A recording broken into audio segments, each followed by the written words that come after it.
GAC Sports Network welcomes you to the following presentation of the Great American Conference.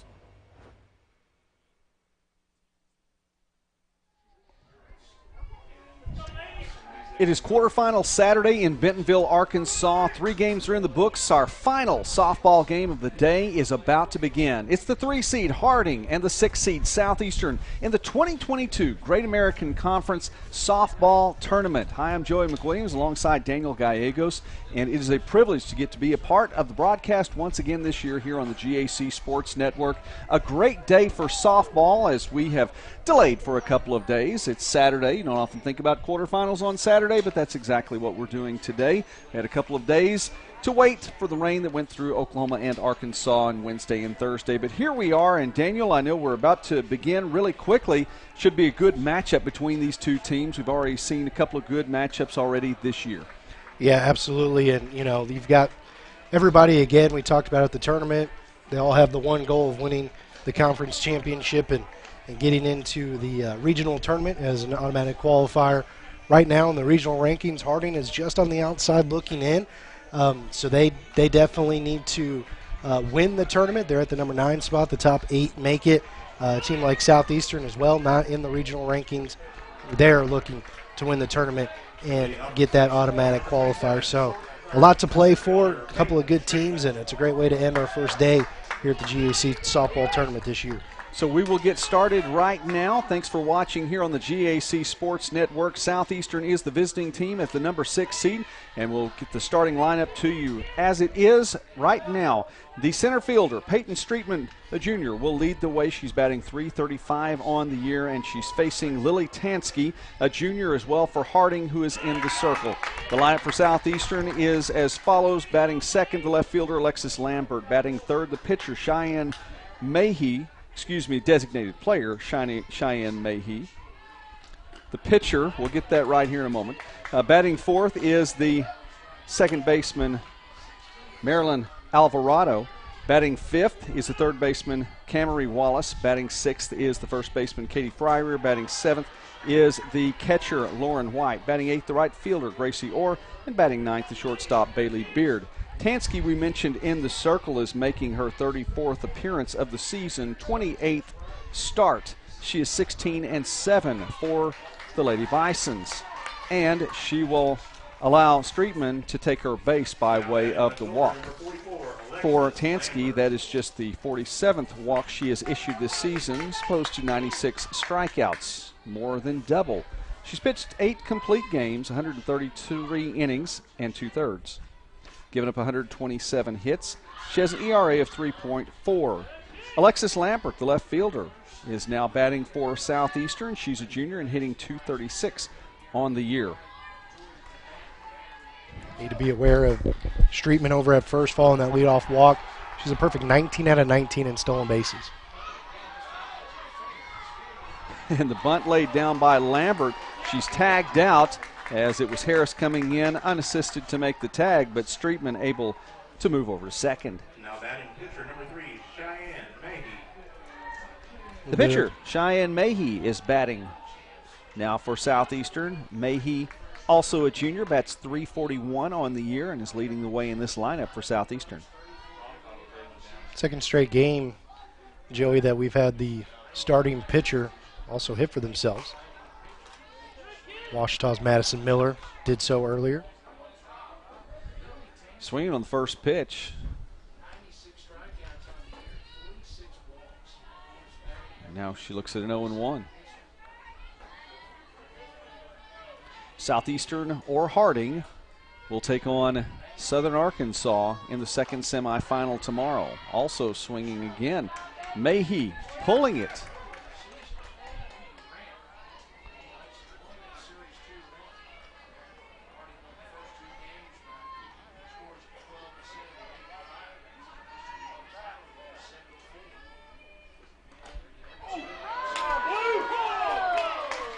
Takes that one for a ball.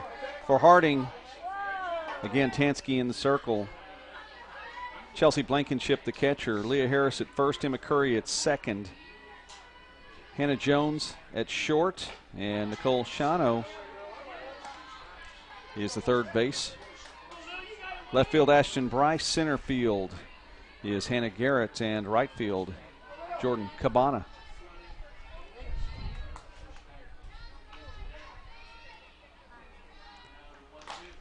Mayhe pulling that one again. Looks like she's doing her best to catch either Coach Courtney Rogers or Ashley Stevens. One or the other over there. One of those foul balls. Got to make sure everybody's ready to play. That one stays fair and will get through for a single. And Streetman's going to try to come all the way in, and she will be safe to throw all the way home. Makes it to Blankenship, but she couldn't hang on to it. And Streetman scores from second on the single. Waved all the way, and the home plate umpire called interference, I believe, at the plate to allow the run to score. But then also, too, as we'll see a replay, it squeaks out anyway. So without the interference call, Streetman's going to be safe and being waved all the way around. That's very aggressive base running. Throws in time. See the ball sneak out a little bit right there, but I really don't know because it didn't hit the ground, so they still could have. Yeah, that was the first thing that caught my attention. I mean, she didn't hang on to it, couldn't get a good grasp on the ball. Streetman scores any way around off the single from Mayhe. And she takes second on the throw. And now with all that having been said, Marilyn Alvarado, a sophomore hitting .298, is batting for Southeastern. Coach Reeves talking things over in the circle. Coach Rogers visiting with the home plate ump. Maybe an early pinch running spot. Already one run on the board for Southeastern. And that will be the case. It looks like. Over here at first base, or going out to second. Yes. For Southeastern, Courtney Crane, a senior, checking in. A little bit caught off guard in the first game where there was a pinch run in the third inning. Thought that was pretty early on in the game. This is here in the top of the first. We're at the top of the first. But also, too, part of this that plays into it, Mayhe is the starting pitcher for Southeastern Oklahoma. She hasn't thrown a pitch yet, so you want to get her off of her feet, allow her to gather herself and get some rest before she has to go out and pitch.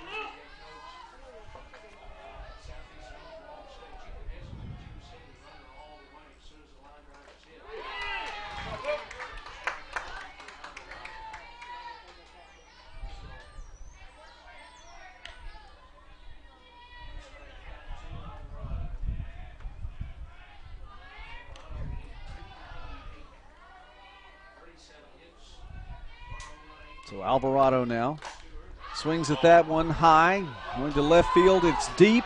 It is gone. Marilyn Alvarado with her second home run of the year. She'll plate 2, and Southeastern, just like that, is on top of Harding 3-0.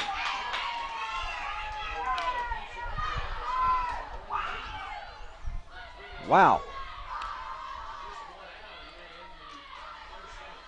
Southeastern coming out, making some noise in the top of the first. It's only the second home run we've seen here today across all of the games, and that one was a no-doubter out to left. 3 runs scored off 2 hits so far. 1 down now in the top of the first inning. Cameron Wallace, a junior, coming to bat now. Swings on the first pitch, and that will go foul. The junior batting .308. Batting number 16, Cameron Wallace. Wallace, a junior from Henrietta, Oklahoma.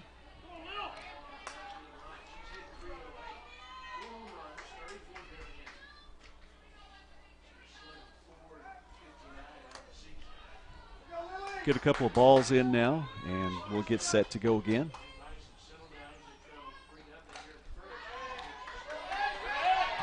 Savage Storm not afraid to take some quick swings here in this one. Even though they lost 2 out of 3 their final weekend at Arkansas Tech, Joey, they played well And they were close games, all of them. So they're playing with a lot of confidence. That one inside and low. Almost looked like she might have to step away from that one a little bit. Harding went 2-1 against Southeastern this season.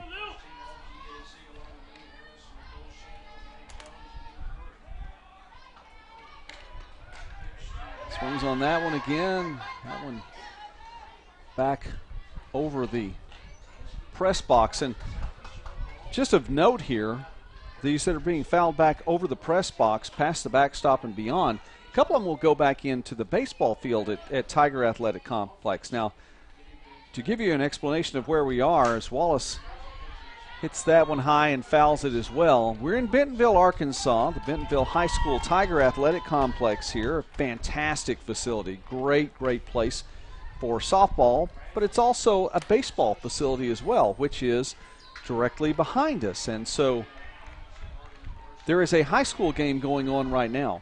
And I think that some of those fans are going to have to dodge some softballs that are being fouled off, and Wallace is definitely doing her part. That one fouled as well. And it'll go both ways, too, Joey. I mean, we true. might have a foul ball from baseball come over this way. So, well, the thing about that is, I mean, we'll get a couple of them, it is likely, but the backstop for the baseball field is yeah, that one's going a different direction.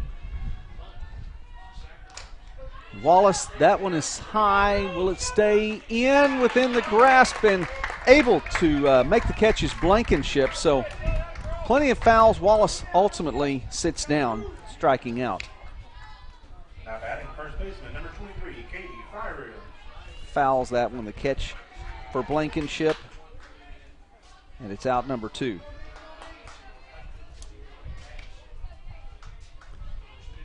Katie Fryer batting now for Southeastern. Sophomore batting .258. It's pretty much a younger group for Southeastern this year, and a small contingent making the trip from Durant as well. 13 players suiting up. Yeah, I noticed that last weekend as they ended the regular season at Arkansas Tech. Not a whole lot available on the bench, and even with that pinch runner, it's even shorter. Crane, the lone senior on the roster. But, you know, even with just one senior on the roster, there's also just one freshman on the roster listed for us right now as well. So plenty of sophomores and a few juniors for Southeastern.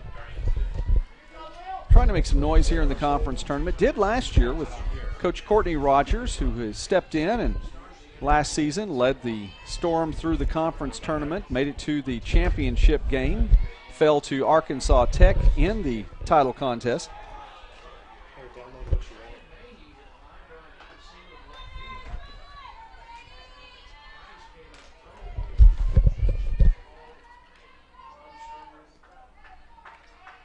And here's the offering, Tansky, and Fryer gets a hold of that one. It also is gone. Very similar placement for the second home run of the game. And Southeastern really knows what they're going to get from Tansky this afternoon. They're taking it yard. 4 runs here in the top of the first for the Savage Storm. Yeah, a lot of really loud, hard contact. And that may be the final pitch that Tansky throws here in this tournament.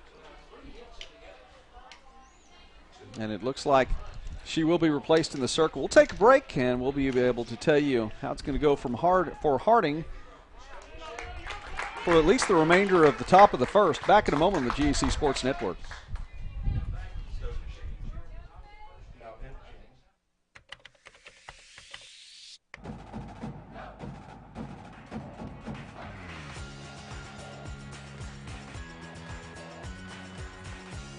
Professors care and they go out of their way to make sure that you are going to succeed.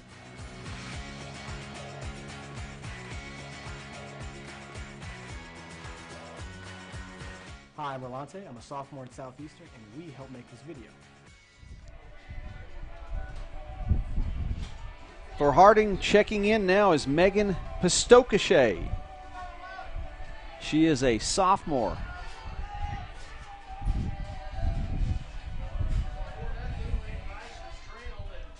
And Southeastern, with 2 down here in the top of the first inning, has a 4-run advantage. We'll get to the numbers on Pistocachet here in just a moment. She's 12-7 on the season. And her innings pitched very, very similar to what Tansky's were. Just 6 innings left less in the circle.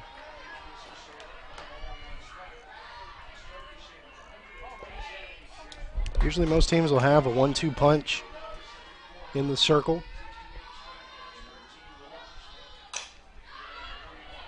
And that's Lauren White. That stays fair. The catch is made. Lauren White, the catcher, accounts for the 3rd out for Southeastern.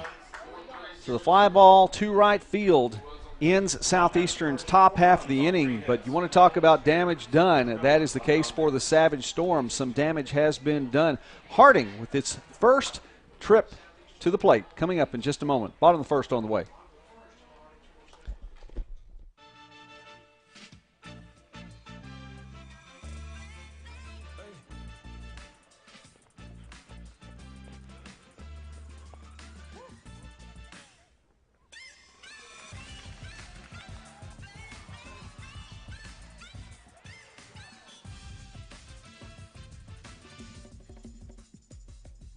If you have the talent and dedication to succeed in school and in sports, we'll provide the opportunity. Lady Bisons come to bat now for Harding here in the bottom half of the 1st inning. Already trailing by 4. Starting lineup will look like this for Harding. The shortstop, Hannah Jones, bats first. Third baseman, Nicole Shano, is batting second. Batting third is first baseman Leah Harris. Cleaning up, the second baseman Emma Curry. Batting fifth is the catcher Chelsea Blankenship. Batting sixth, the designated player Ashlyn Peterson. In right field, batting seventh, Jordan Cabana. Center field, batting eighth, Hannah Garrett. Left field, batting ninth, Ashton Bryce. And they're facing Southeastern's Cheyenne Mahey in the circle. The junior making her 39th appearance this season, 23rd start. She's 15-9.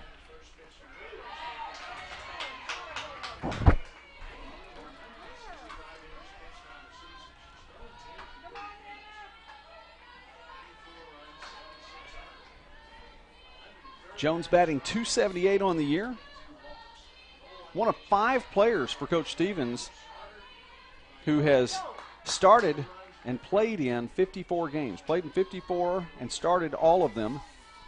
Hannah Jones, Nicole Shano, Leah Harris, Chelsea Blankenship, and Jordan Cabana. Ashton Bryce has played in and started 52. So there's some consistency in this Harding lineup. Yeah, and you know, now Harding needs that to be a positive for them in the lineup, knowing that you've got a lot of now veterans this year. Even if you were a freshman coming in, by this point of the year, you were no longer a freshman. As much softball has been played, and so just to rely on that experience. And you know, we talked kind of how when it got a little bit out of hand in the Arkansas Tech game, just win an inning. You know, Harding still has a chance to win this inning if they're able to push across 5 runs in this one. But game far from over, so they need to just regroup and settle themselves down and hope that Pistocachet can keep things kind of where they're at and allow the offense to get their feet underneath them, because they haven't had a chance yet to bat up until right now, and so we don't know what their offense is going to be capable of in this game. Coach Rogers already having a discussion with the home plate ump, and I think they've sorted things out, we believe.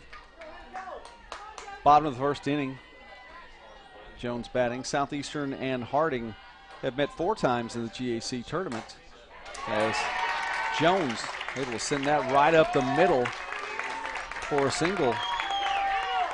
Leadoff single for Harding, and exactly what the doctor ordered for the Lady Bisons. Can't get them all back with one swing of the bat until you get somebody on base, and a great job there by Jones to do just that. leadoff batter. And, again, they hadn't had a chance to hit yet, so don't count them out. Nicole Shano now batting for Harding. Shano hitting 376 on the year. For Southeastern in the field, Cheyenne Mayhe, of course, in the circle as Lauren White is catching. At first base, Katie Fryrear, second Marilyn Alvarado, short Bailey Beard, and at third base, Camry Wallace. Left field, Alexis Lambert. Center field is Peyton Streetman. And in right, Gracie Orr.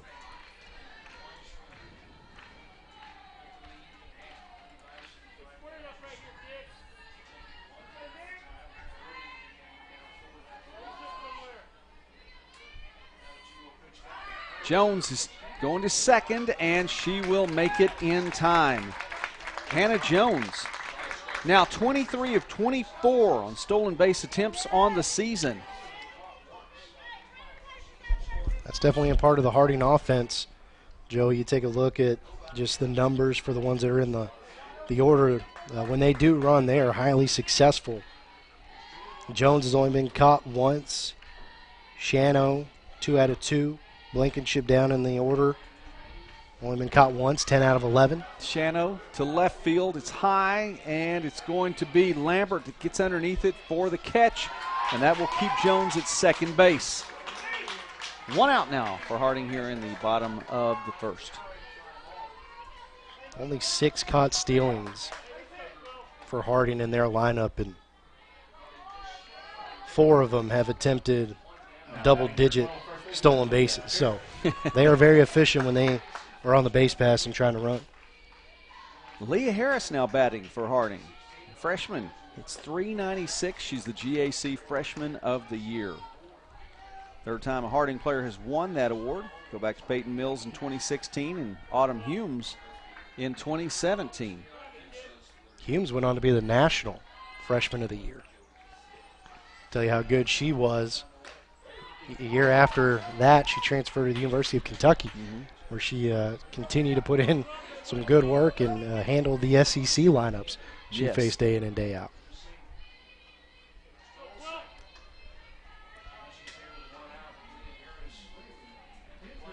Harris swings at that one and lines to right field. Coming from second base and in for the score, Jones makes it easily. 1 run on the board. Harding gets that one back.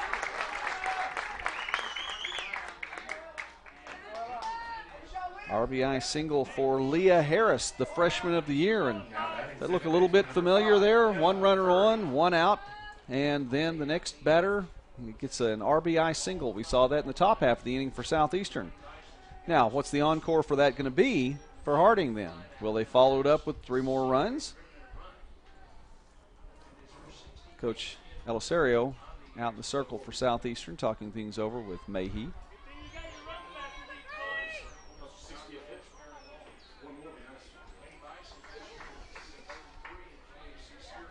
Mayhe may get a different ball here. We'll check this one out. You know, Southeastern, I mentioned, played Harding 4 times in the GAC tournament.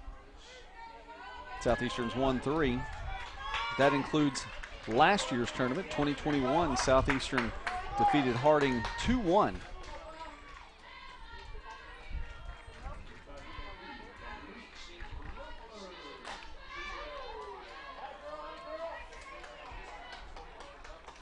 That one fouled back for Emma Curry. Curry, a freshman, hitting .387. Not a bad freshman, back-to-back 3 and 4 in the lineup. Freshman of the year hitting .396, and following that, another freshman in the cleanup spot hitting .387. Curry's shown she has some power to her swing. What's amazing, too, for the Harding program, you're mentioning these young freshmen coming in, hitting in the middle of the order. It's a young program overall, the Harding softball program. And from day one, the first head coach, Phil Berry, this is his first year of retirement. Power in that one's going to go back and over the scoreboard. Well, we asked what was the encore going to be? Exactly the same. With 1 on, The cleanup spot delivers with a home run. 2 more runs on the board for Harding, and now it's 4-3. Man, that ball was absolutely hammered over the scoreboard out and left. Ninth home run of the year for Curry. I've seen a few hit pretty deep here. That one is That up there. is right up there with them. And I've watched Maddie Dow play in this field. Yep, me too. And that is right up there with them. Wow. She may be one of the only ones that I can recall that has hit it over the scoreboard and left. Yeah. And just like that, Joey, like I said, I mean, you get down 4-0 and you feel, maybe doom and gloom could start to set in, but the reality was all that took place in the top of the first, and you hadn't even taken a chance to hit yet, so have faith in your offense. And we glance at these numbers, and obviously it's an offense that they can put up some runs. And so you feel pretty good about that, giving yourself a chance, and just hope to settle it down in the circle.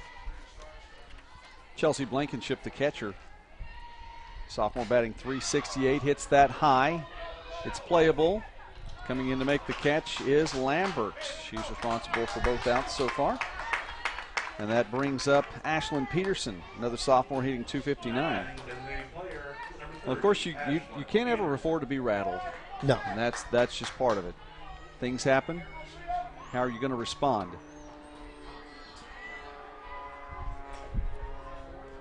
And that's today's life lesson here on the GAC Sports Network.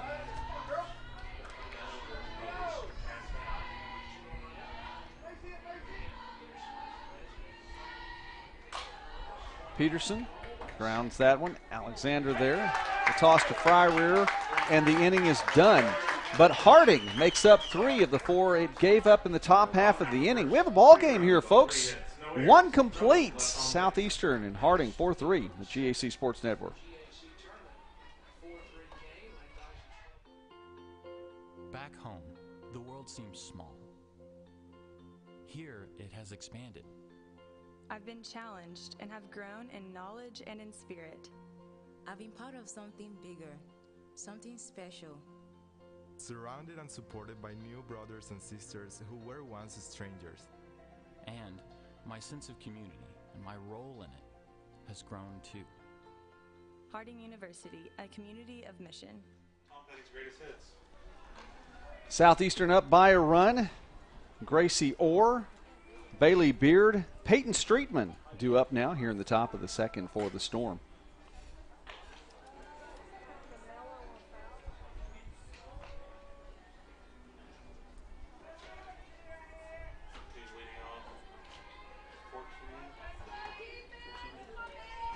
Said the winner of this one would take on Southern Arkansas.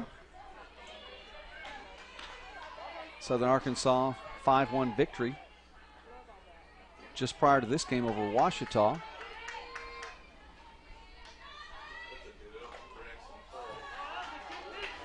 First 2 games of the day, a pair of shutouts as Southern Nazarene defeated Oklahoma Baptist 1-0. That's the 3rd time this year that Southern Nazarene has beaten Oklahoma Baptist 1-0. And it was a 6-0 win for Arkansas Tech over Monticello.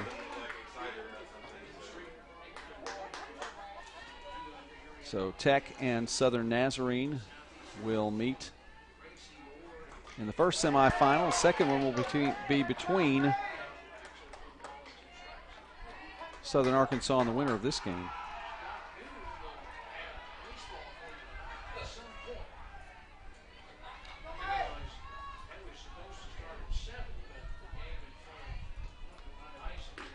Moore watches that just outside.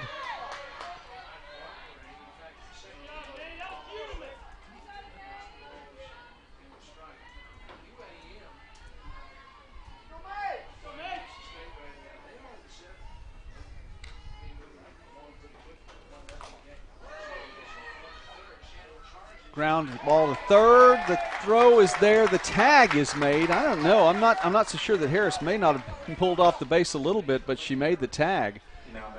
And so Orr will take a seat. Bailey Beard now up for the Savage Storm. A little inside-out swing. Yeah, may have eventually pulled her off, but even still was able to make a tag down and spun out of it. It's a heads-up play. Beard, a sophomore, hitting .225. We've been talking about each of the coaches here. And throughout the day today, Courtney Rogers, the interim coach, and has been named the interim coach at Southeastern. She's 8-3 in her time this season.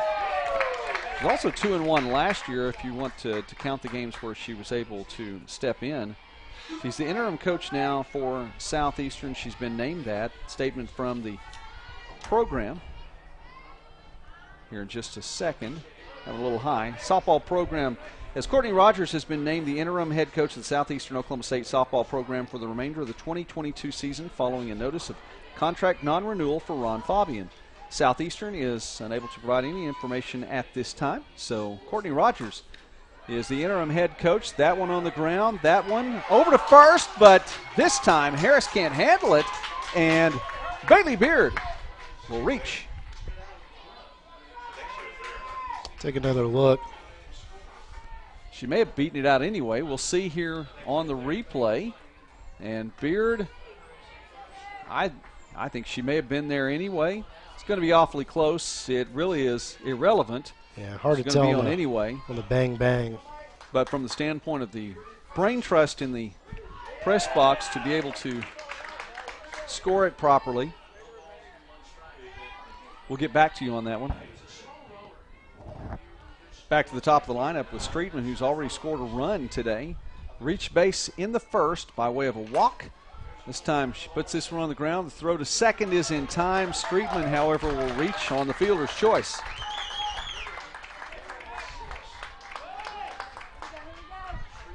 So a nice toss from Curry over to Jones.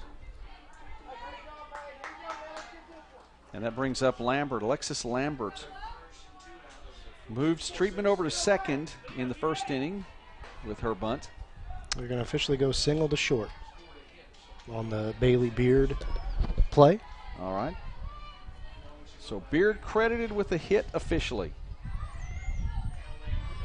It's really, that scoring decision could go either way, and a lot of times when you get that, you'll favor the hitter. Lambert, and looks like that both Curry and Harris may have called each other off the other one. Neither one gets to it in time, so Lambert will get another opportunity here. Alexis Lambert hitting .236 on the year. Lambert, a junior from Colgate, Oklahoma. Just down the road from Durant.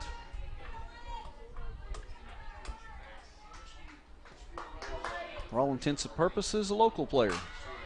Lambert gets the bat on that one, and Shano can't hold on to it. And moving all the way around to third and safe is Beard. Excuse me, is Streetman. Streetman has some wheels. Looked like Shano played this one into a hit. She made the do or die, came up. Tried to make it happen. I agree with you. I think that was, in fact, a hit. Yeah. And Streetman is at third. We saw her speed in the first inning off the Mahey single. She rounded third and came on in for the score. Now she's at third right now. So runners in scoring position, 2 down here in the top of the second. Lambert, if we have, I believe, credited her with a hit. Yes. So that brings up Cheyenne Mahey, the pitcher. Swing on the first pitch, this one high. Shano's under it, and the inning is done. She leaves 2 on, though. No runs scored this time. Lady Bisons will come to bat in just a moment on the GAC Sports Network.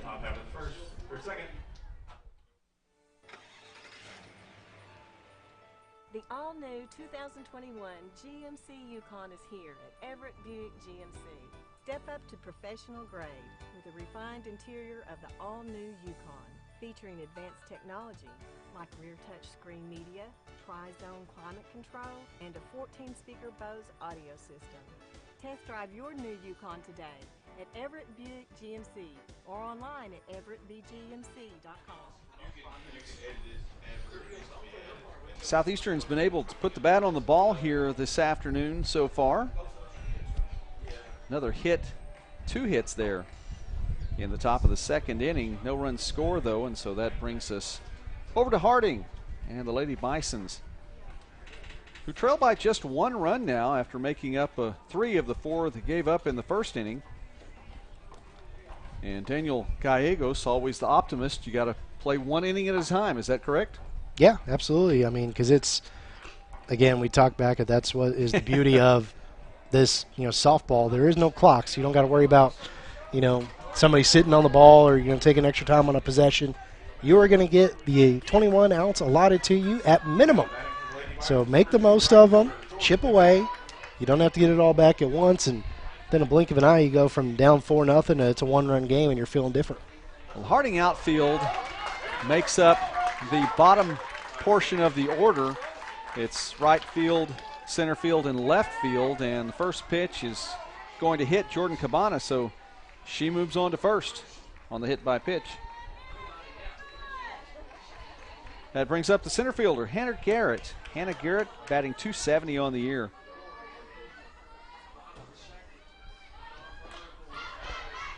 Swinging at that first pitch as well, fouled it back.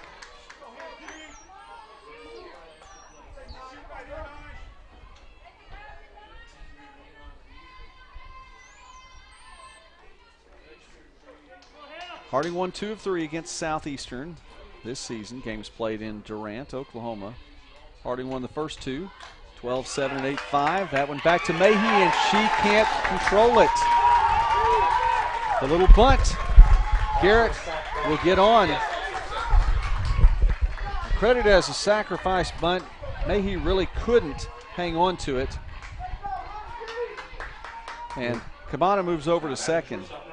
Yeah, she may have had plans on trying to get the lead runner at second base that sped up her thought process, or her hands and her feet, mishandling it, but still the sacrifice bunt credited to Garrett. She won't be penalized for the misplay. Ashton Bryce now batting for Harding. Bryce, a sophomore, hitting .307. I mentioned Harding won 12-7 and 8-5 in Durant. Southeastern won the final game of the series 7-4. And as a team, the Lady Bisons hit .400. Pretty impressive. Nice bunt. The throw to third is in time, as Bryce couldn't get it far enough down the base path. And what a heads-up play. Yeah, Fryer steps up and makes the throw to Wallace to get the lead runner. And that's a play, Joey, that not that it's not possible to make it as a first baseman if you're right-handed, but being a left-handed first baseman, it was more natural coming in, your throw going over. That's one of the reasons why you don't see left-handed throwers on the infield anywhere other than first base, because you don't get to throw over there that much, and it would be more awkward with body positioning and whatnot to constantly make a throw to first, being left-handed, and so that helped that play be made. Hannah Jones batting now for Harding, and the senior had a single back in the first to get things going. She scored when Leah Harris single brought her in.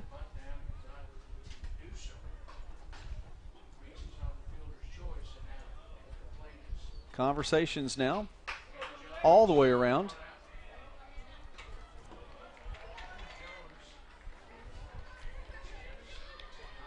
Threat brewing here for Harding, and not a hit yet recorded. Hit by pitch, sacrifice bunt, fielder's choice. Jones records a hit. That's a single to left, and the runners advance to second and third, but no one will move any farther than that. Back-to-back singles for Jones in the first and second inning, and Harding now threatening. Now batting, number 29, third baseman Nicole Shano, the junior third baseman, hitting .376 on the year. Had a fly out to left field in the first inning, an opportunity to make some noise now here in the second.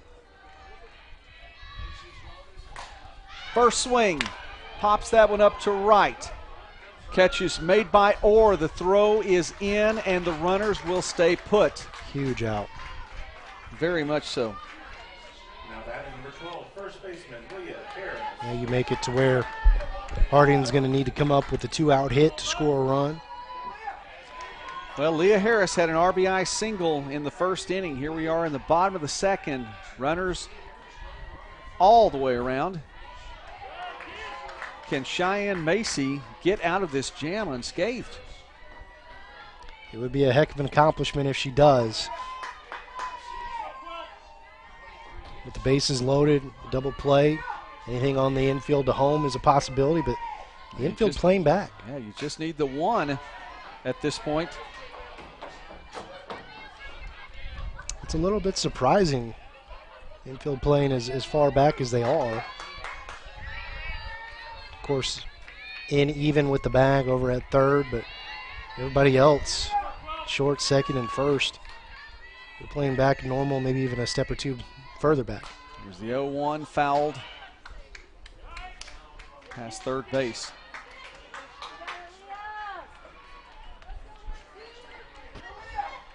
It's been a fun day of softball, and this one started off with a bang. Yeah. Yeah, a ton of fireworks to begin this one, and we've seen some long balls today. 3 home runs already. And Harris this time sends this one high. It is deep, and it is gone! Grand slam for the GAC Freshman of the Year. Over the center field wall. There's some noise. And just like that, Harding offense showing that they can bring the punch that was delivered by Southeastern in the top of the first. This one to straightaway center field, Joey. Wow.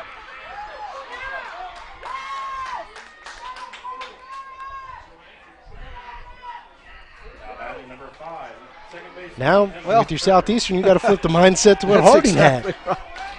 And for Emma Curry, who hit one of the longest home run balls that I have seen in this park, and Daniel, I think you said you've seen in this park as well. Yeah. Has to follow that.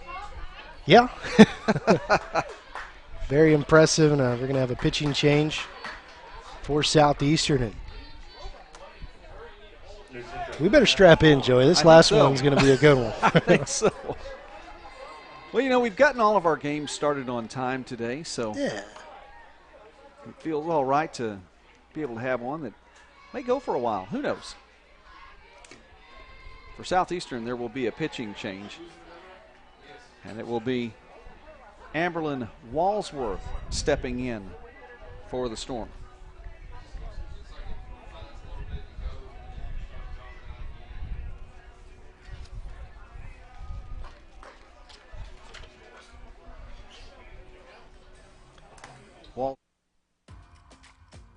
My college journey allowed me to become a versatile musician, a well-rounded student, and a stronger person. My experience at Henderson State University is why I live ready. Amberlyn Walsworth now in the circle for Southeastern. And we'll be getting her numbers to you here in just a moment.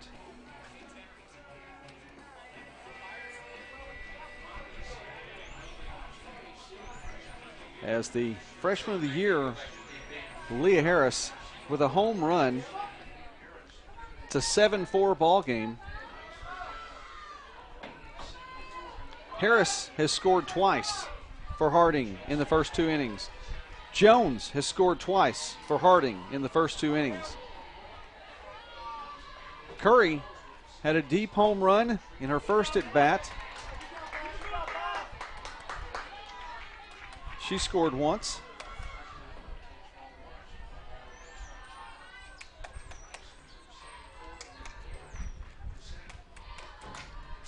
Fouls that one back.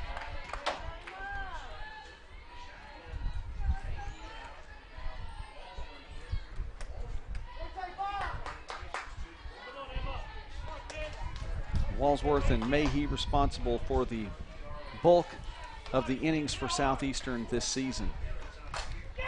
That one is high. It is deep. And it is a repeat performance for Emma Curry.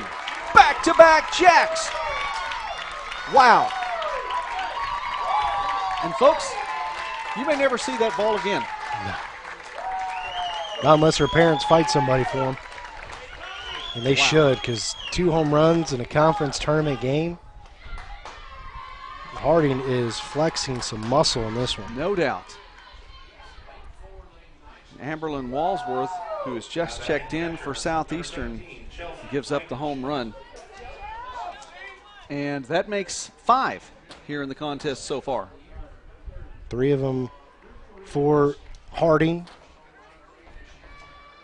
And not only is it back-to-back home runs for the Harding lineup between Harris and Curry, for Curry herself, it is back-to-back home runs.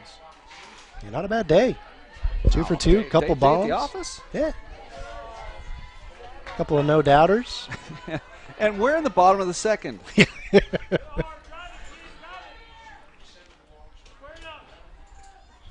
And it's also, Joey, our second 4-run lead in this game, 1 for each team. That's exactly right, yeah.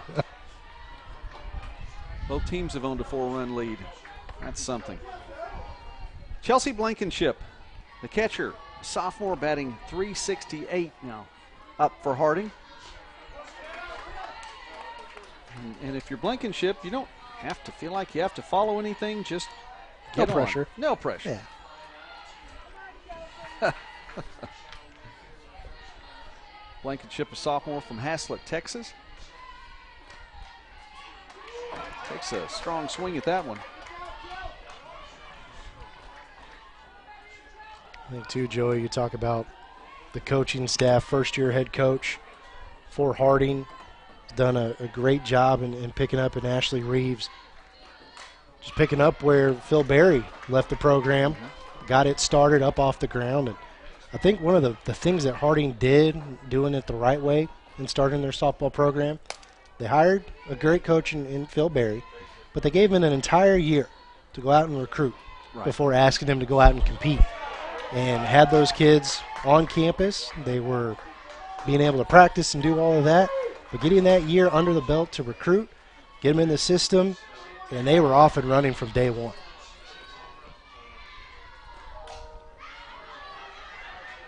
Blankenship has that foul up, and the catch is made. That's the end of the inning, but damage has definitely been done for Harding. An 8-4 lead, a swing of 4-run leads, this time in favor of Harding. We're through with 2. Stick around. There's more on the way. When you think about college, it's easy to think of intimidating things. Like the large campus and classrooms, big books, and big tests. But when you get here, you realize that it's not just about these things. It's about the people. The people who pushed us to succeed. Those who struggled and achieved with us. It's about finding our place. And living and learning with people who care about you. This is home.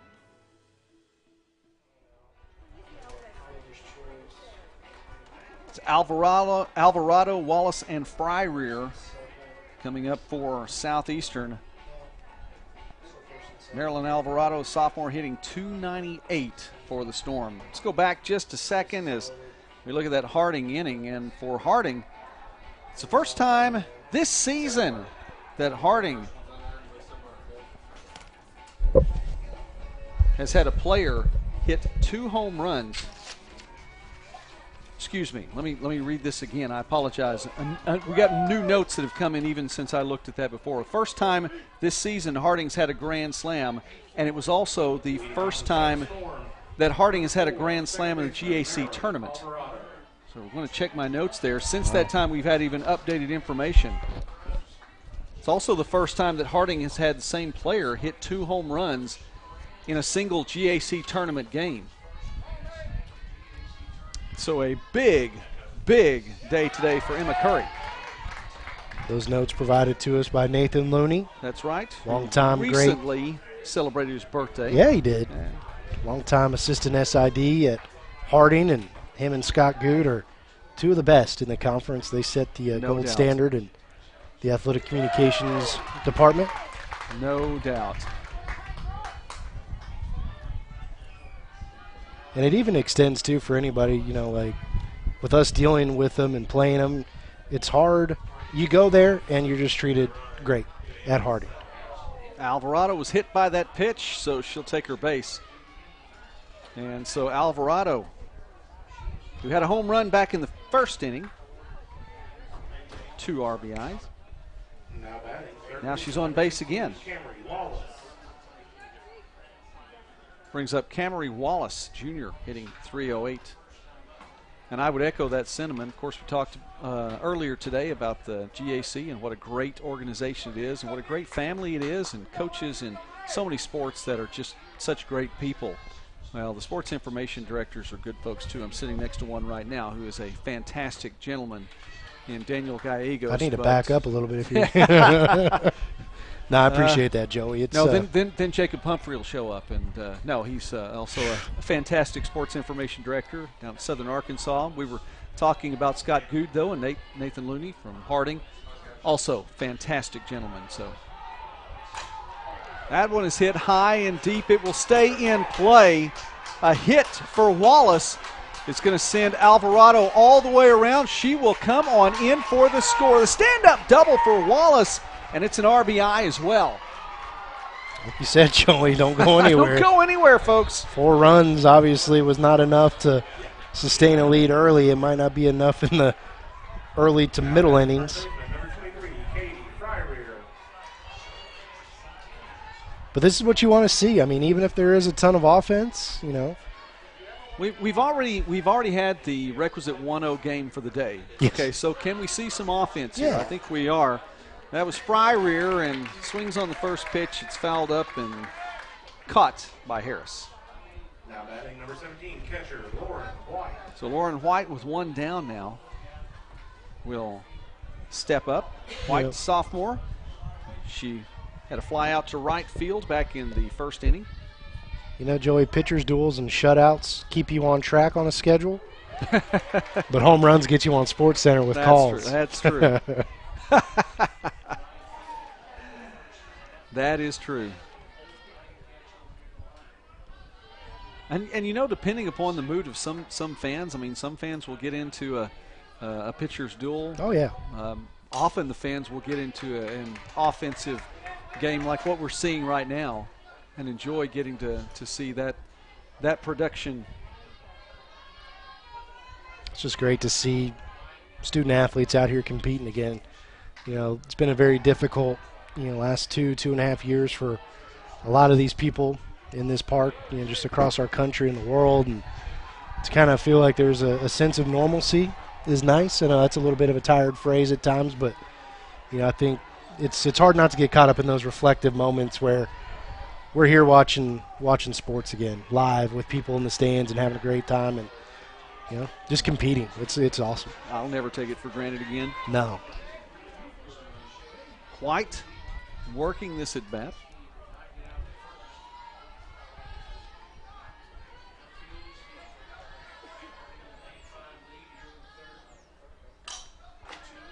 Fouls that one off too.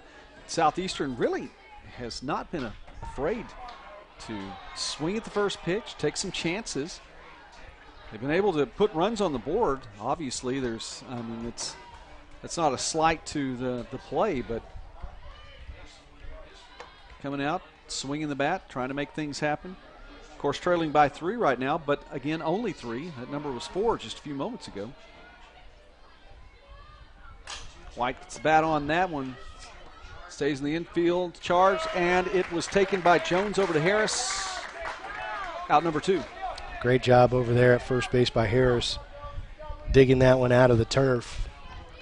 Doing a great job as a first baseman, working the glove down, up, anticipating a low throw in the short hop, and by doing that allowed her to handle the low throw. And doing it while looking into the sun.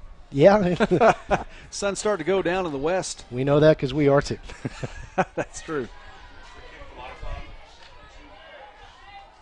And no doubt I've appreciated that sun a lot today as well. Seen a lot of overcast skies, so many storms in Oklahoma and Arkansas on Wednesday and Thursday, really all week long. And that one, Orr gets it out into right field, the single. It's going to score another run. Gracie Orr with an RBI single. And I think it's safe to say no lead is safe in this one, folks. It's not going to feel safe. I would think an insurance run would have to be after another 2 or 3 insurance runs. Yeah. And just a heads-up play, by the way, too, from Wallace to go ahead and keep running. 2 outs, you know. Oh, for sure. And you've got to keep moving. I was Loops in there and take it on in. I was going to comment, too, the interim head coach. Quick hit by Beard. Toss over from Jones to Curry. And lead runner's done. That's the end of the inning. 3 outs, but Southeastern puts 2 back on the board here. It's an 8-6 game, and we are just now in the middle of the 3rd inning. Stick around here on the GAC Sports Network.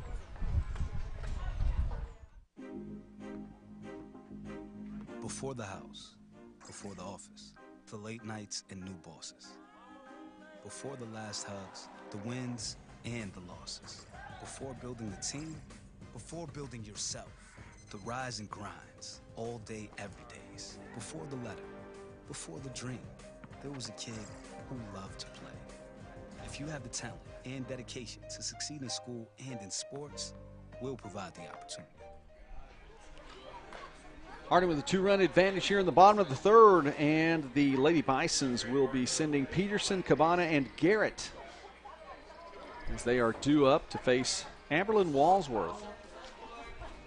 Really didn't even get an opportunity to talk about her numbers a while ago. Trying to pull those up to be able to share with you. 15-15 on the season. 190 and a third innings pitched coming into today's contest. This is her 42nd appearance of the year.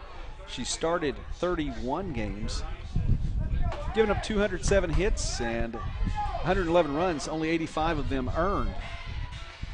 Struck out 192 and walked only 33. It's a pretty good ratio. Not bad at all.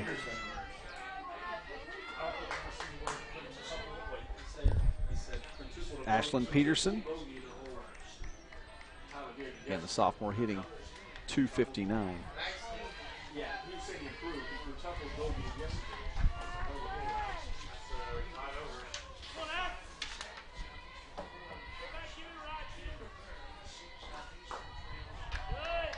Peterson's a sophomore from Norman, Oklahoma. No doubt they know how to play softball in Norman, Oklahoma. Do they ever? Well, that Division I program based there. Pretty good program. That one's hit high. And drifting over to make the catch is Beard.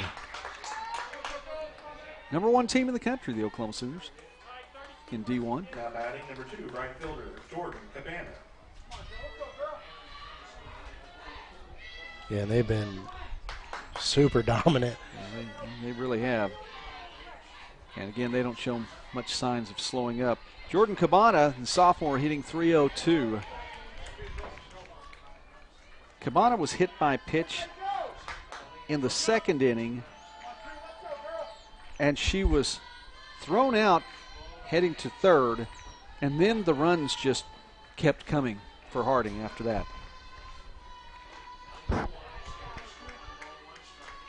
Ended up playing 5 in the inning.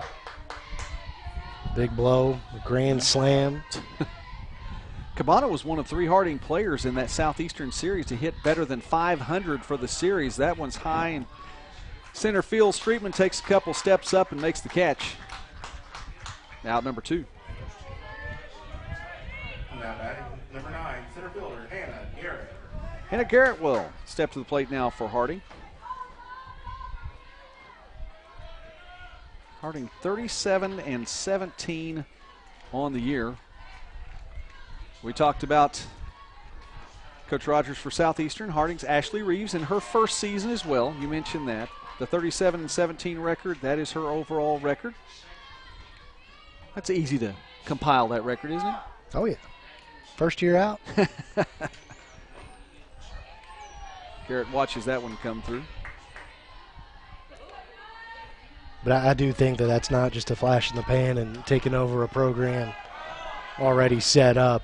She has shown throughout that. By the way, there's our first baseball made it onto the field, fouled onto the field. There it is. That was the slowdown. Just a second. Sorry, didn't mean to interrupt you. Go ahead. No, you're good. I think she's shown that she's got a very high level of ability to coach, and it'll be exciting to see where she takes the Harding program in the next handful of years when, as we mentioned earlier on in the day, that it takes about 3 or 4 years for a coach to put their full stamp on the program and their own players and whatnot. And she's done great with her first year. Well, and a positive then also for her, because when in making a full stamp, sometimes you have to turn the culture when you come in, and you have to make the shifts that need to be made. With Harding, I mean, if you're turning anything, you're not turning it that far. It was a program already going the right direction. Garrett will sit down after watching that one come through as a strike. 3 up, 3 down for Harding in the bottom of the third. Southeastern trails by only 2. We'll try to cut into that in just a moment on the GAC Sports Network. Looking back, I think I was a little nervous starting college. But from the moment I arrived at OBU, it felt like home. I found new friends, we laughed together, studied together, and learned what it means to be a Bison. Amy. I got to know my professors and found out that they really care about me. I found my place at OBU. Back to the top of the order for Southeastern, Streetman, Lambert, and Mayhe.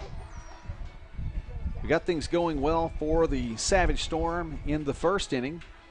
Here in the top of the fourth, Storm finds itself trailing by 2.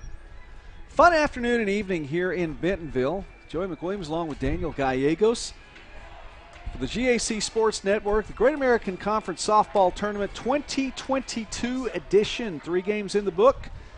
Southern Nazarene, Arkansas Tech, Southern Arkansas, all moving on to tomorrow's semifinal games. And tomorrow, stick around for all of that too, because we're going to have 3 games for you. Semifinals at 11 and 1:30, and then the championship game at 6 p.m.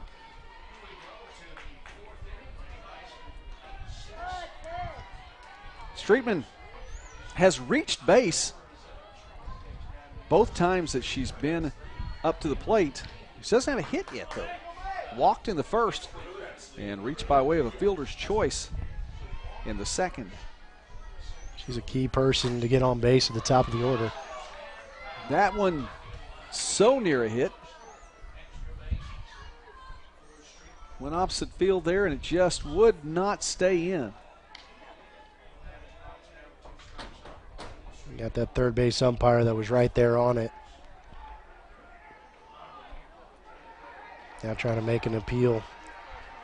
Maybe with the home plate umpire, see if he saw anything different to overrule it. That's Marvin behind the plate. Yeah. Coach Rogers is working everyone over here today. Hey, you don't know until you ask. That's right. Maybe a blade or 5 of turf foul. Streetman puts that up the middle. That one will fall for a hit, though. Just over Jones' head. I mean, that was close. And she was playing that slap on the left side, so a little bit out of position from a shortstop. You see her more over towards third base, and just she's step back over. That's right. Yeah, that's if she's exactly playing right. more in her natural shortstop position, that's a can of corn soft liner to her. But again, that's one of the things as a slapper you anticipated on the ground more towards third. So nothing really done wrong. It's just. Well, that's just a part of knowing the opponent. Exactly. That's seeing that film and seeing who you're going to play. That one lined right over Jones, and this time the catch, the toss, the out. Jones to Curry. That was pretty close. Lady Bisons get the lead runner. You're exactly right. Definitely want to watch that one again. Yeah, you're fortunate it's a forced play. You don't have to worry about a tag. But Streetman was running very hard. So Lambert's hit right there. The quick toss. Boy, that was, wow, that was close. Very, very close. Mayhe to bat now for Southeastern. Well, looking at that, her left leg into the slide. The right one was on the turf, making the slide, and her left leg, just by sheer force, kicked up a little bit. If she would have been able to keep her left leg down some and lead with that, she might have beat that. Mayhe watches a strike.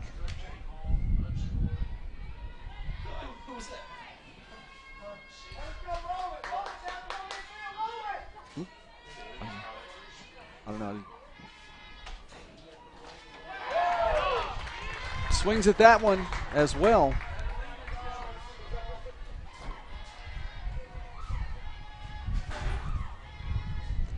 Cheyenne Mayhe leading the way for the Storm, hitting .341 coming in.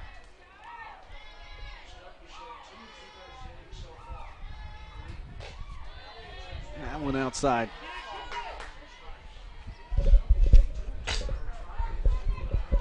She's no longer pitching in the game, but has a chance to make an impact. Does Mayhe.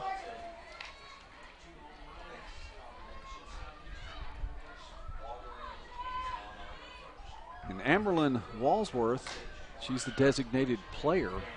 She's also the pitcher.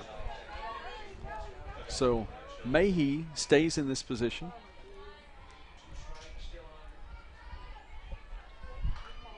And it's one, if you look at the lineup card that was sent in, Mayhe was technically listed as the designated player with Walsworth being the pitcher and flex, but they made the change at the plate.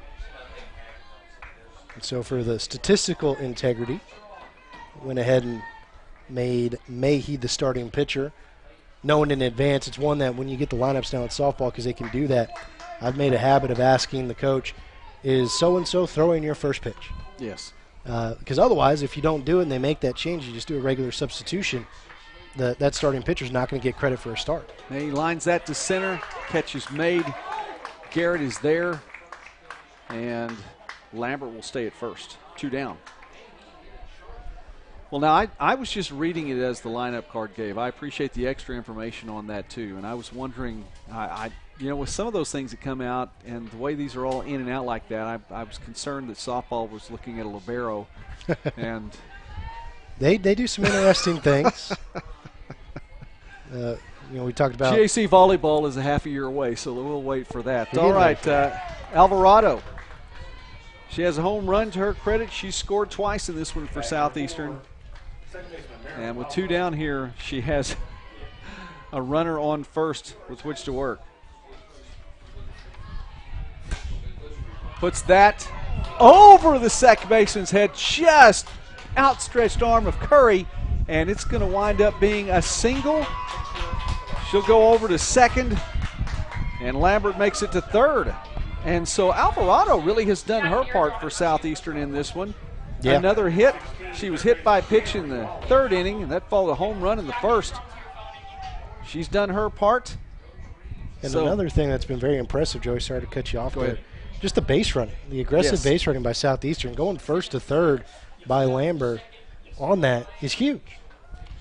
That really has been probably the biggest part of Southeastern's game today, in particular, because if they're a little bit more tentative with any one of 2 or 3 different plays, I mean, it's a totally different ball game right now. Yeah, without a doubt. And we've talked too about how this is now a single elimination format. I think that's what's playing into all this aggressiveness that we've seen throughout the day. There's no room for error for either of these teams, especially the ones that are finding themselves on the outside looking in as far as making the regional tournament. I mean, you got to win the first one if you're going to try to win a tournament championship, and you're pulling out all the stops, and so you might do some things, be a little bit more aggressive than what you had been throughout the year, because there's no guarantee tomorrow. Camry Wallace now batting for Southeastern with runners at second and third. Wallace swinging on the first pitch. Wallace had an RBI double in the 3rd inning and worked a count really, really long back in the 1st, eventually fouling it high and back, and was caught by the catcher Blankenship.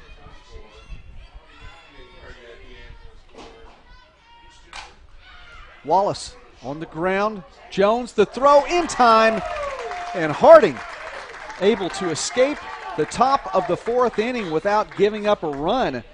However, there were a couple of hits, a couple of runners left on base, but still the score, as we're midway through this one, 8-6. The Lady Bisons are on top.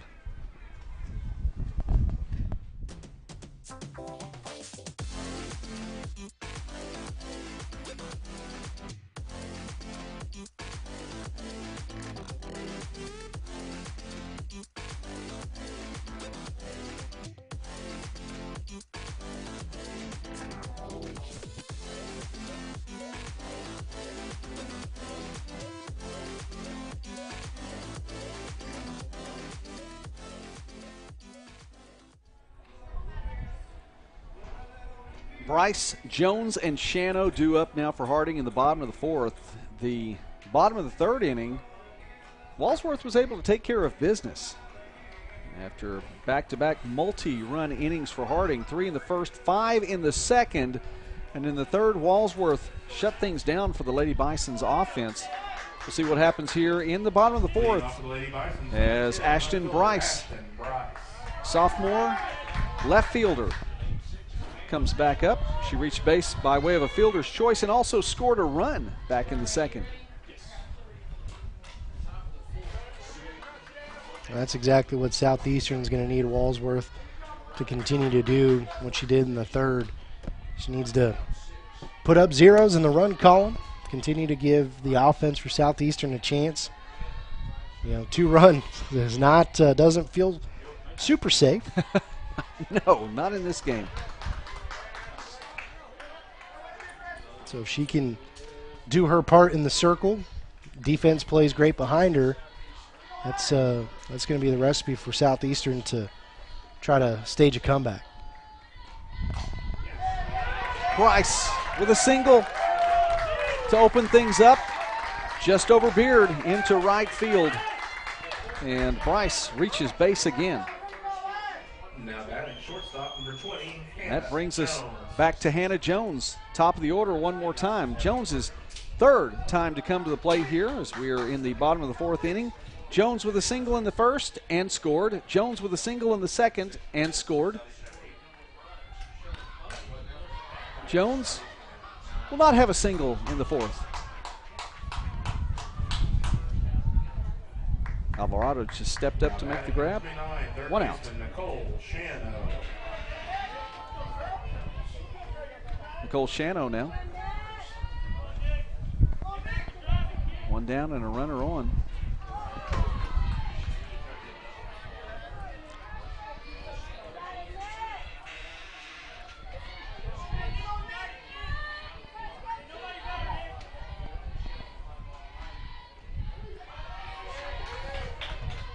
Shano has 4 triples this season.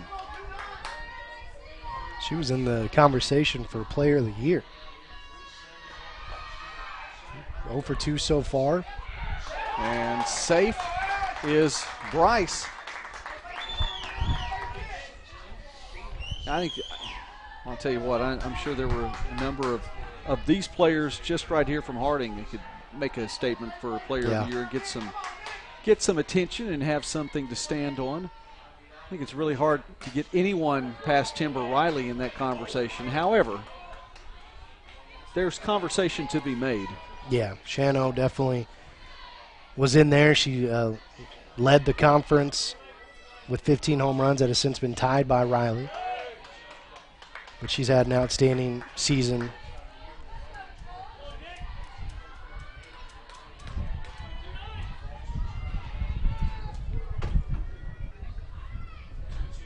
Delivery by Walsworth, and that one is fouled back.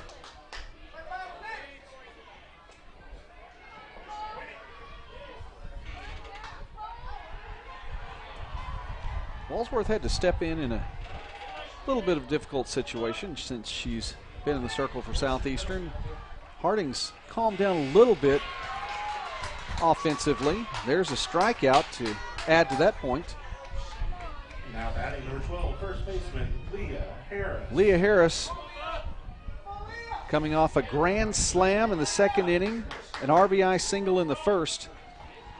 2 down here, and she has a runner on. The GAC Freshman of the Year. Take the strike.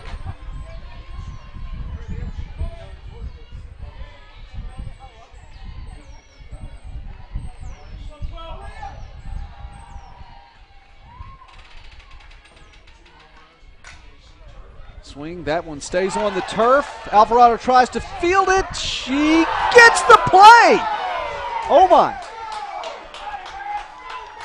Looked like she mishandled it a bit at first, but stayed with it. Credit to Alvarado at second to turn the throw in time. Just by a half step. By a hair. Wow. Southeastern escapes the bottom of the fourth.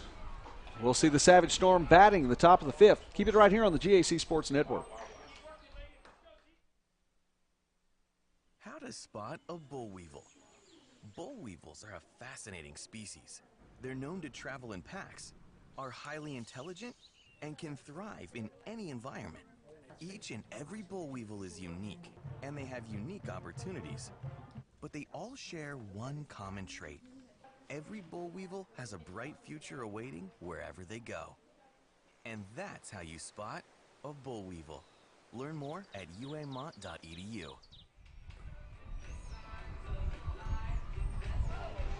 Southeastern with some nice defensive play there in the bottom of the fourth inning.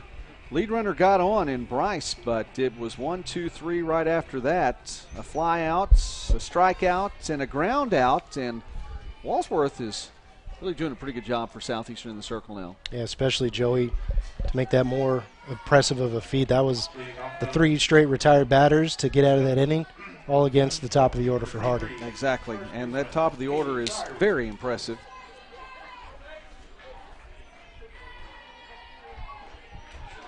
Two of the 3 are GAC, actually all 3 of the top of the order. You actually look at the top 5 in the order for Harding, and you're looking at 5 GAC first-teamers. Very impressive. So, yeah, that's good work. Good work indeed.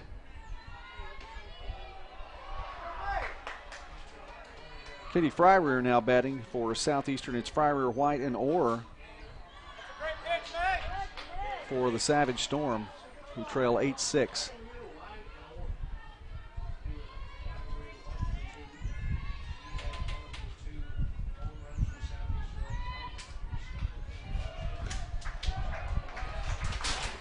You know, you talk about Walsworth coming in, but really, you look the same way. Megan Stokeshay has done her job, done what's been asked of her as she stepped in.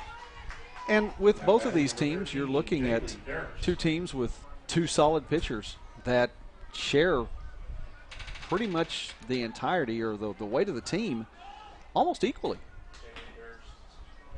And both are fortunate to have 2 pitchers that they feel confident enough to put in these pressure-packed situations of, you know, you throw your starter out there and hope that they're going to be able to have a great outing, and they run into some trouble getting hit hard on both sides, and then you go to your top reliever, who has also had time starting games, so they're not necessarily relievers only, but, you know, you go out there to another pitcher that you feel just as good about, maybe even a little bit better in some situations, to hand the ball over to and trust that they're going to be able to settle things down and allow the game to just progress and, you know, give your team a chance to come back and battle back like Harding was able to, and now that Southeastern's trying to do. Now batting for Southeastern is Lauren White.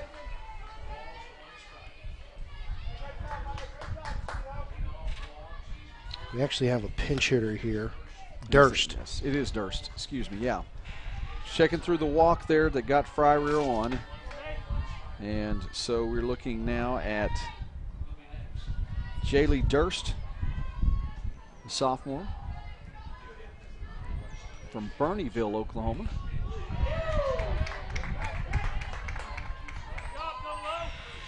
Just on the west side of I-35. Again, now down near the Red River. All Oklahoma geography is deferred to you. But I appreciate the interstate landmarks. Durst keeps that one on the ground. The toss over to second, and the lead runner will take a seat. Durst will reach the fielder's choice. Now batting, number 14, right fielder, Gracie Orr. Gracie Orr now batting for Southeastern. And talk about some quality players on these teams. I said they met last year. It was a 2-1 victory for Southeastern in the GAC tournament last year. Of the all-tournament team, 4 players on that all-tournament team are playing here tonight in this game. For Harding, Lily Tansky, she was in the circle for Harding then. Hannah Jones, the shortstop as well. And for Southeastern, Cheyenne Mahee, she was in the circle for a bit. And Amberlyn Walsworth also receiving all-tournament team nod. So These are two teams that not only did well with some of these players last year, are doing well with some of these players this year, and you've talked about it, and I have too. They're both young teams. Yep. Some of these same players could be mentioned strongly in the conversation next year as well about this time of year. Yeah, there's going to be a lot of head coaches that are going to want to attend these senior day ceremonies in 3 or 4 years. And realistically, this isn't all about COVID year. I mean, these are players that have been part of the program. So that one's hit high, foul, chased down past the foul line. Or we'll take a seat as Bryce makes the catch.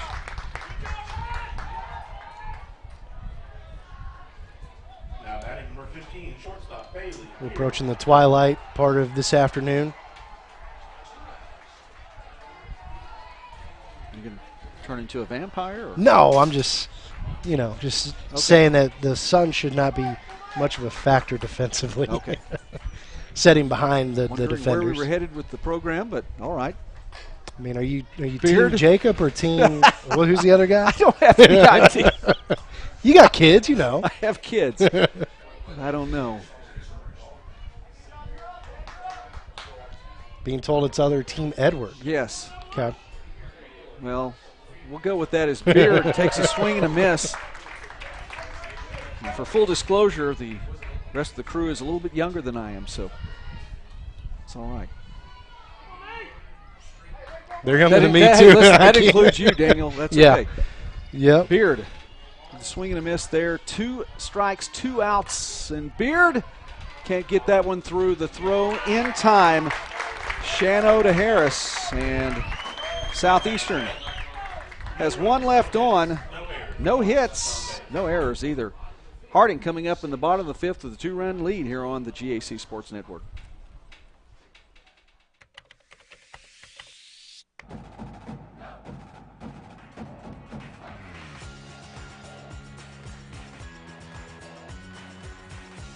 The professors care and they go out of their way to make sure that you are going to succeed.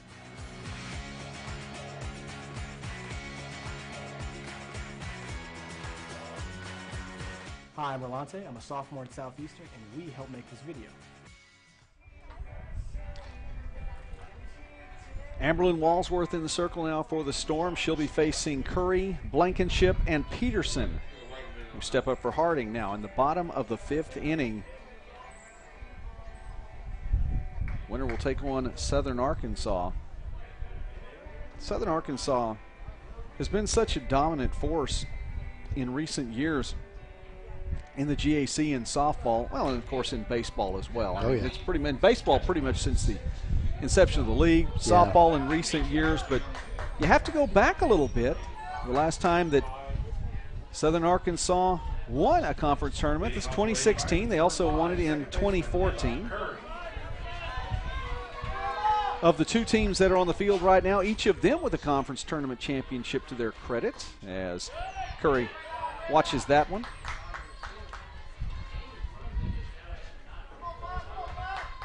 Harding in 2017. You have to go back to 2013 for Southeastern's GAC conference tournament title. Curry watches that one come through for a strike.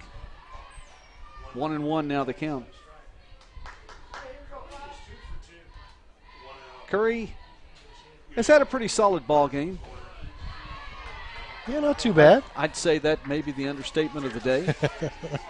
A home run in the first, 2-run home run, a grand slam, a solo shot following a grand slam in the second. First player in Harding history to hit, or first player this season for Harding to hit 2 home runs in the same game. I'll get that right. I think I butchered that stat both times. It's okay. I apologize. We're in game 4 today, so forgive me. It's an impressive note nonetheless. It is an impressive note. She is an impressive batter, too. I mean, seriously, and considering the fact that she's a freshman, it's just really. And you go back, though, I mean, this is not without precedent even in the GAC. Curry, that one is high. It's not going to make it too much farther than into the outfield. Beard makes the grab. And Curry will take a seat for the first time today. Seriously, you look at the players that have come through this league, and I mean there are players still playing today. You've got players like Timber Riley, which we talked about her ad infinitum, I think, today alone. GAC Player of the Year this year, but I mean, think when she was a freshman, she had an All-American season her freshman year and would put up 3 home runs in a game. So the league has provided quality athletic ability and skill, and I think we have good coaches as well as good players to develop that skill as well. It's definitely, softball is one of those on the regional and national level that the Great American Conference can go toe-to-toe with anybody. Blankenship, and she'll reach base. Chelsea Blankenship. It's going to be credited with a single. That one looked like it was going to get through the infield here on this left side. And coming over, ranging, not an ordinary effort play that would need to have been made. So Peterson now steps up. Peterson 0 for 2 on the afternoon. Ground out to second. Fly out to short. And let's see here. I believe we have a pinch hitter now. Maybe a pinch runner. No, you think you may be right on a pinch hitter? I was going to say, 16 we're looking at the at a plate. pinch hitter as well. I think we're looking at Alex Miller, the freshman, checking in. Yeah, I think it's just a pinch hit. And Miller will be stepping in for Peterson.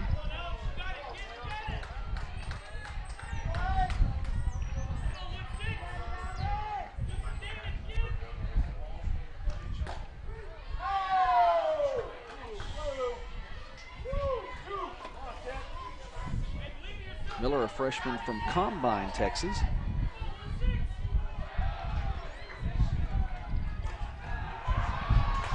Swings at that one, it was a little high, and it's the second out of the inning. Jordan Cabana now to bat for Harding.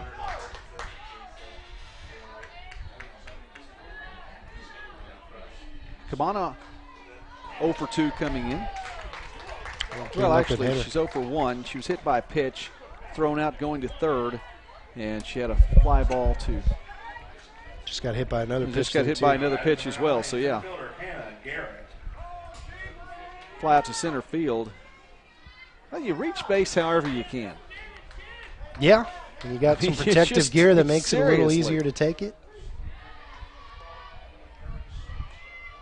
Of course, it's a lot easier for us to say up here.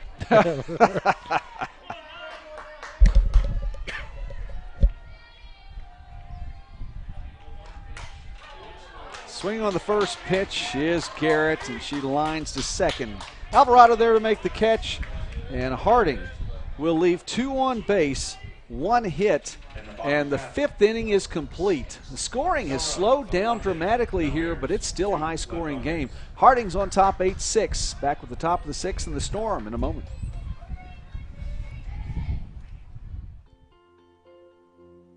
In high school, people described me as bright, hardworking, and dedicated.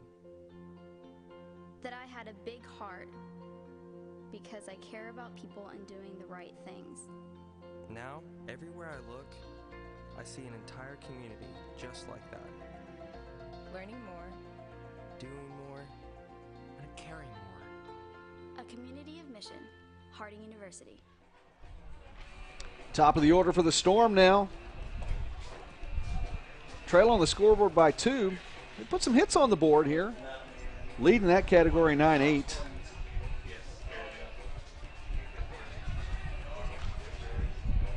Streetman, Lambert, and Mahey for the Storm.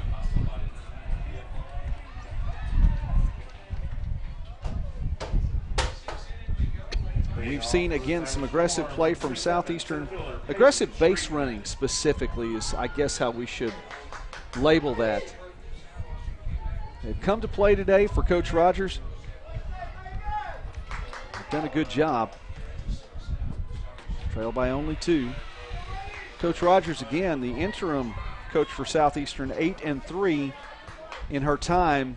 If you want to give her the 3 games that she headed the way for the team last year here in the tournament, you could say 10-4. And Streetman able to reach first base. She beat that out. We're seeing some speed from Streetman tonight. Yeah, she's a burner on the base path. That's what you want to do as a slapper. Just get it on the ground, chop it. Oh, yeah. Yeah, she's there. And, you know, you look at that, and I talked through it. It looked like just a routine ground ball to short, but Streetman said, no, I'm going to get here. Everything was routine about that except for the speed. That's right. There's nothing routine about that. Alexis Lambert. Reach base by way of a fielder's choice. Back in the 4th. Had a single in the 2nd as well. Streetman this season, 19 for 19 in stolen base attempts. Think we might see one here with the Storm down by 2?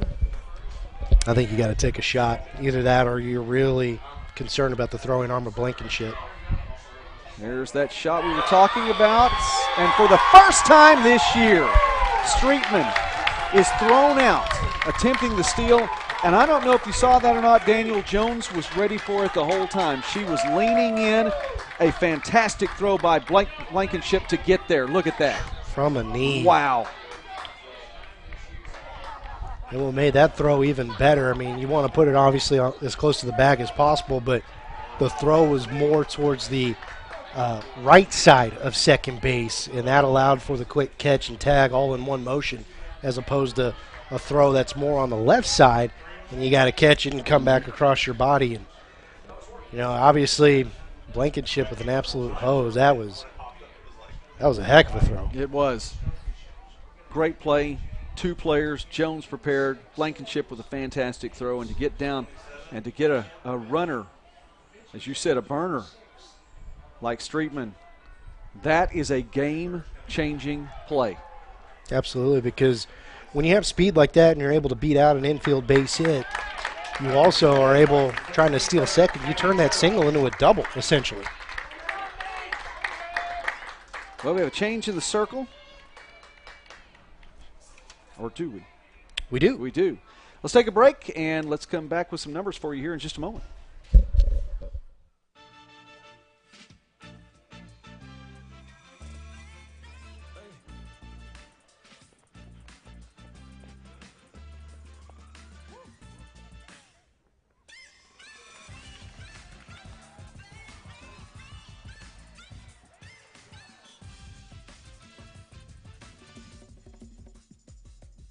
If you have the talent and dedication to succeed in school and in sports, we'll provide the opportunity. Abby Birch in the circle now for Harding. She's making her 33rd appearance this year. She's 4-1 on the year. She has 6 saves to her credit. She's given up 34 hits and 17 runs, 13 of them earned. Struck out 33, walked only 5. Opponent's batting average .219 for Abby Birch. Making a pitching change with already a 3-1 count at the plate. Lambert still is the batter.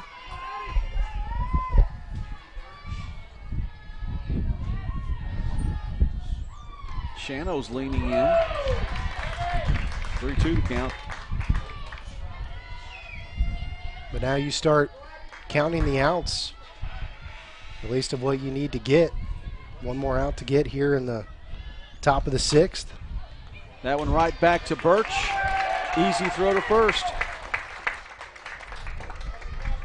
2 down now. Brings up Cheyenne Mahey. Now batting designated player number 3, Cheyenne Mahey.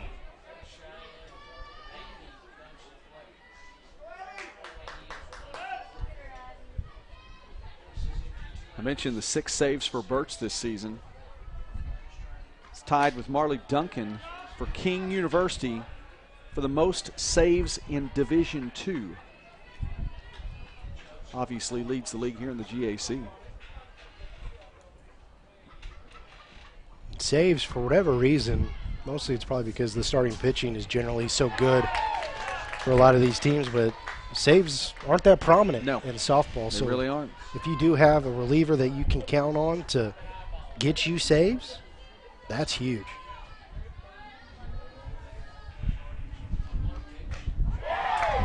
Swing and miss there. Count goes to 1-2. 2 down here in the top of the 6th inning.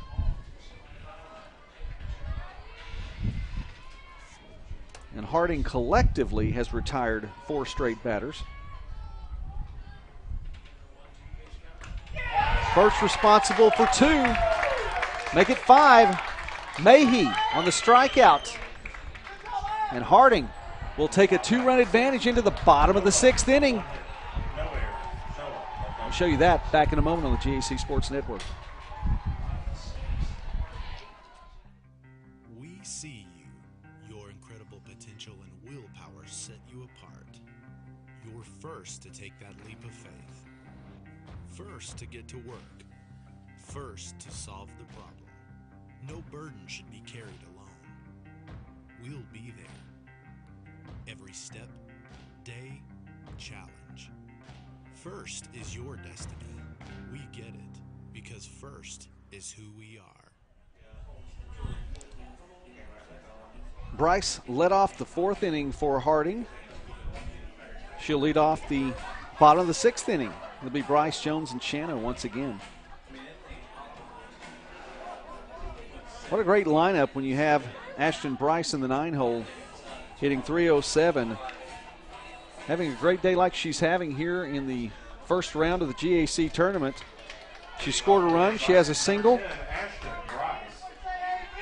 And a lot of times too, Joey, your number 9 hitter, if you're fortunate enough, you almost can treat them like a second leadoff hitter. Yes. And it puts your leadoff hitter, especially some of the more prominent leadoff hitters in the GAC, and giving them opportunities not only to show their skills to get on base, but some of these leadoff hitters strong in the RBI category as well. Well, that's due to the fact that your 9-hole batter is taking care of business. Getting on base ahead of you.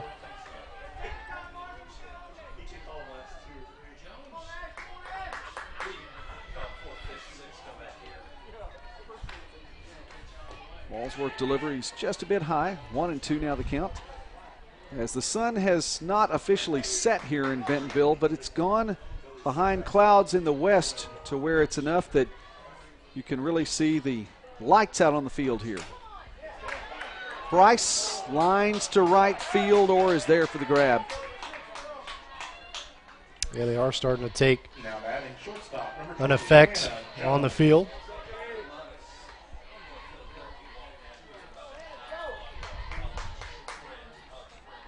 A little poetic as the sun is setting on the day, and we're starting to come towards the tail end of the final game of our day today. It's been a fun day. Jones hits that one high, and it's called by Fryrear. She makes the grab. You like to see that. Very confident by your infielder, first baseman making that call early, letting everybody know, no, I'm going to handle this, even though it's carrying me over towards second base. The communication on those is so key. Now, Nicole Shano has led the way this year in the home run category.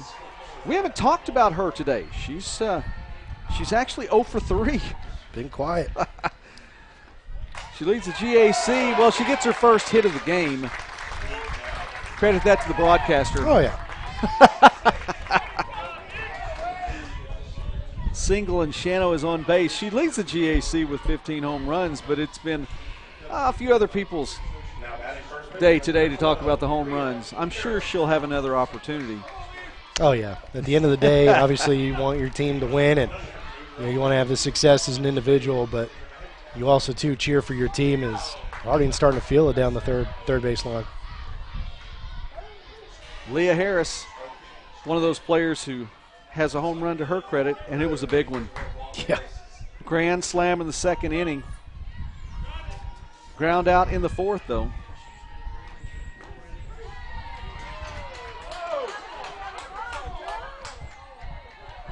And that grand slam at this point, and again, there's more softball to be played. I'm looking at the baseball on another screen over there. There's more softball to be played.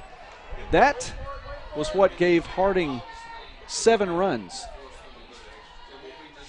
Southeastern has only 6 right now. Also gave him a ton of momentum. My goodness, yes. Swing and a miss there, and she'll sit down, and that ends the 6th inning, and we will head to the 7th.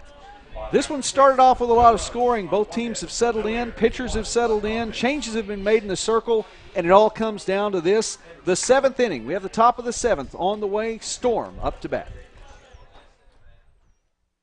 At East Central University, we educate and empower students to transform the world. We provide an exceptional hands-on learning experience with professors who really go that extra mile. East Central University encourages students to become who they are meant to be while making lasting memories. East Central University, welcome home.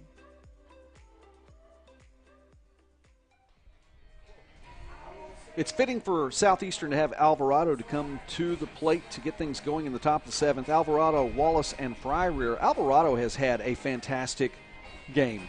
She had a 2-run home run in the 1st inning, hit by pitch in the 3rd, scored another run in the 3rd inning, had a single in the 4th, but her defensive play has been there as well for Southeastern this afternoon and this evening. And she will be at the plate now to try to keep Southeastern in this game. Trailing by 2. It's obviously very important to get a base runner on. You want to do that hopefully early on in your trips to the plate, not sacrificing too many outs before you do get a base runner. But we do play in the top of the 7th, so we will possibly have a bottom half, even if they are able to tie or go ahead. We haven't yet today. Yeah. Top seeds have won all the way through. Harding trying to maintain that trend.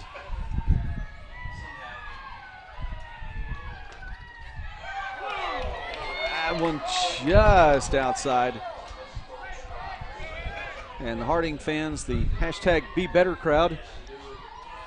So the shirts say. Thought, yeah, according to the shirts, thought that call could have been a little better, maybe. 1-1 the count. That one called for a strike.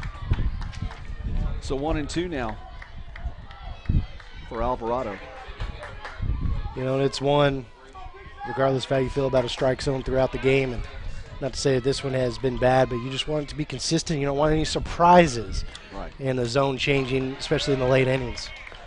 I think these 4 games today have been very well called. They really have.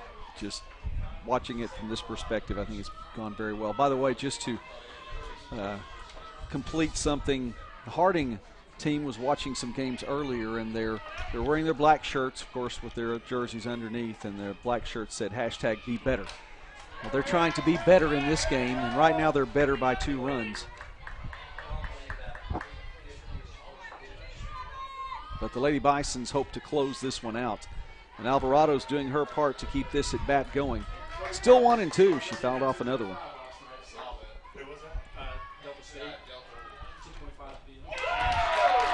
Got her.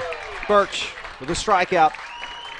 And Alvarado, for the first time today, is not going to reach base. Now batting third baseman number 16, Camry Wallace. Camry Wallace now with 1 down. Wallace had an RBI double back in the 3rd. And that one fouled off the netting in the backstop, so. Normally I do better, Joey, trying to keep up with pitchers of record. This one's been wild back and forth, but I think I got a handle on it. Swing and a miss there, 0-2 now the count. Right now the starter, Mahey, for Southeastern, would be involved in the decision. And the reliever, Pistokashe for Harding, would be involved in the decision, and a possible save out there for Birch as well. That one high, and Running up to make the catch for Harding is Garrett.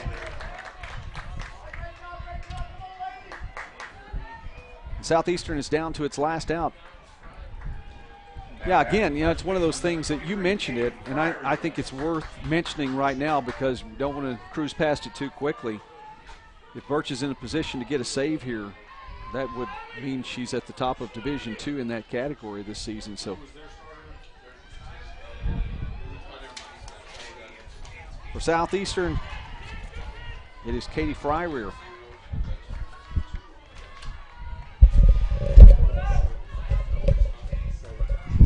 Two down for the Storm. Fryrear watches that one go through for a strike. 1-1 to count.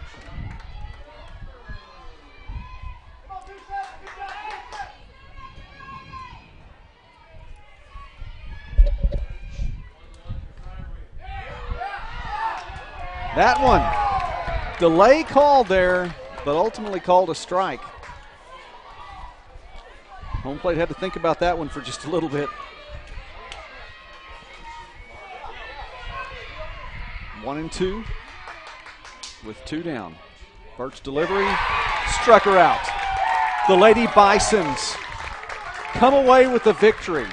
They trailed by 4 and then scored 8 to take the lead and hung on for the win, 8-6.